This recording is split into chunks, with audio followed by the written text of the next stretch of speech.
I'm back talking about books. Shocker.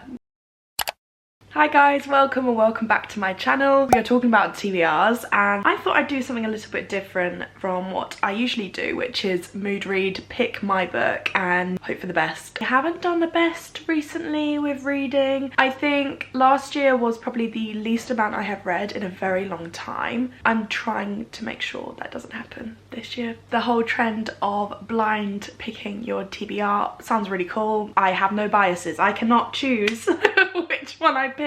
As you can see here, this is my sorry excuse for a TBR trolley. I think this was actually meant to be for a bathroom like storage unit, but we move. To keep with the theme of the month, which is February, Valentine's Day is this month, I have selected romantic books only. I've not really read exclusively a genre before, so I think this is going to be a new one for me. We'll see how we get on. But I thought maybe with February and all of the vibes going on, I'd be really in the mood for it. So yeah. So for context, I am already reading 2 books. I don't know why I've done that to myself. I'm reading Cleopatra and Frankenstein by Coco Mellors, and I'm reading Sarah J Maas's A Court of Mist and Fury. I mean, they're both kind of romantic books anyway. Cleopatra and Frankenstein obviously is a romance book, and I know A Court of Mist and Fury is a fantasy, but come on. Come on. I'm gonna be kind to myself. I'm gonna pick 3 books because your gal hasn't really been good with hitting her TBR recently. Don't want to set myself up for failure. So what I'm gonna do is I'm gonna pick 2 books and then a hopeful. So if I finish these 2 along with the other 2, I'll have a 5th one to finish, if that makes sense. I know there's 15 of them. I'm going to use Google to randomly select a number between 1 and 15, and whichever one it lands on is gonna be added to my TBR. As I said, I'm gonna add 3 just to add a little bit more to this video because I'm really bad at reading at the minute. I'm gonna go through them quickly, just give you a little bit of a rundown of them, when I bought them, etc. First one is Writers and Lovers by Lily King. I actually bought this not long ago. It was in a haul video. I actually ordered quite a lot of romance books because I realised I've basically read most of them on my bookshelf, minus a few of these ones of course. So a lot of these will be recent purchases, but this is one of them. It's basically a love triangle drama book. I love it. And obviously writing's involved, so it's a book one's dream. Next we have Twisted Love. Again, this is a recent purchase. It's all over Instagram, it's all over BookTok. It's very steamy apparently. That's what I've been told. It's a brother's best friend kind of romance. You get the gist. Very much looking forward to reading this. A love story for bewildered girls. I've had this on my bookshelf for a while and I think it's beautiful. I know you shouldn't only like them because they're beautiful, but it's a beautiful book. So it follows 3 women in a city and all of their different love journeys. It seems really interesting and I don't know, maybe a bit more of a contemporary romance. I'm really looking forward to reading it. It sounds like my cup of tea. Funny you should ask. This I think has been everywhere. First of all, the cover's incredible and also it sounds like a very good book, so I think that's also why. I think none of these books are bad books. I've not really heard many bad things about them, so I'm really looking forward to actually just picking a book that I know people like. That instills a lot of confidence in me. Another recently purchased one, You Deserve Each Other. I've heard this is hilarious. Basically follows a couple that are on the brink of breaking up. Problem is they're engaged and very close to their wedding. They make a bet with each other that whoever calls quits on the relationship has to essentially cough up the money for the wedding, which sounds delightful. They take advantage out of this and basically just try and jeopardize each other. Get the other one to cave in first. It sounds really funny. I've only heard good things about it, so this could be a good one. Then we've got Date Me Bryson Keller. This is a gay romance set in high school. Basically, they get set up on the basis of a dare. It sounds really good. It's been on my shelf for a while now and I was kind of looking for the right opportunity to read it, but maybe it'll be now.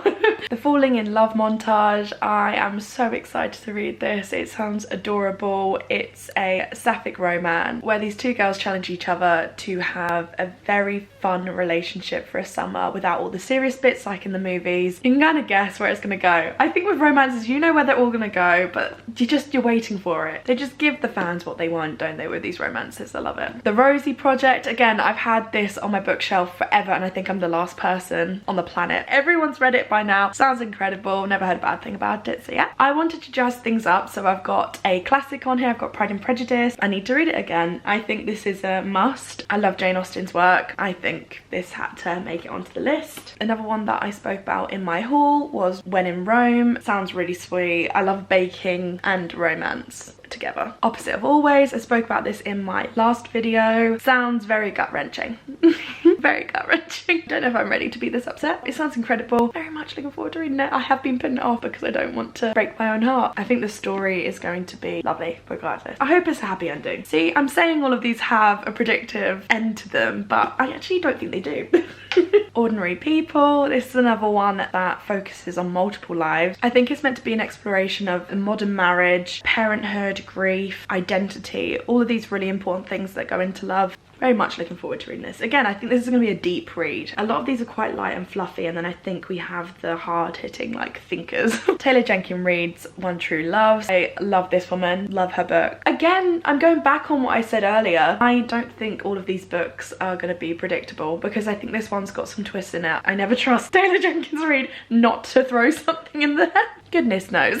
Another favourite of mine is Christina Lauren. This is the Soulmate Equation. Very much looking forward to reading this. I'm looking forward to reading all of these. I think that goes without saying, otherwise I wouldn't have put them on here. I've not read Christina Lauren in a very long time, so maybe it's due. And finally, we've got Dolly Alderton's Everything I Know About Love. I spoke about this in my previous video as well. It's a bit more like an autobiography, I think, but I think there's some stories weaseled in there as well. I'm looking forward to reading it. It's been on my bookcase forever, so long overdue again. I know I spoke about them in a different order, but I think I'm going to count it from this end to this end and then this end to this end, if that makes sense. I'm on some random generator. Okay, so it's between 1 and 15. I'm just gonna show you. 5. 1, 2, 3, 4, 5. This is exciting. Sorry. 1, 2, 3, 4, 5. Oh yay! Okay, so we've got You Deserve Each Other. I'm really looking forward to reading this. I gave you a little rundown of what it's like, but for books that I didn't really give you too much of a backstory on, I'll read a bit more about. But yeah, this sounds incredible. Oh, I'm really looking forward to this. This is such a good idea. I don't know why I didn't think of this before. So the next one is going to be the last one that I definitely need to read. And then the next one is going to be the one that if I finish my TBR, I pick it up. Okay, next one. 2. 1, 2. The Rosie Project. I'm really happy that a book that's been on my shelf for a while has been picked, because otherwise I will never get around to reading them. Love isn't exact science, but no one told Don Tillman, a handsome 39-year-old geneticist. How do I pronounce that? Geneticist. Geneticist. Geneticist. Geneticist. A handsome 39-year-old geneticist.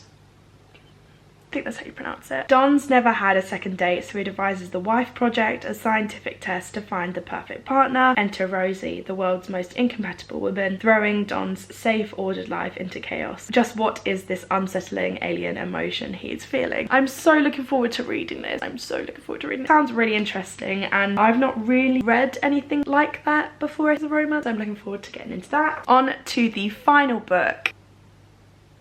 10. 1, 2, 3, 4, 5, 6, 7, 8, 9, 10.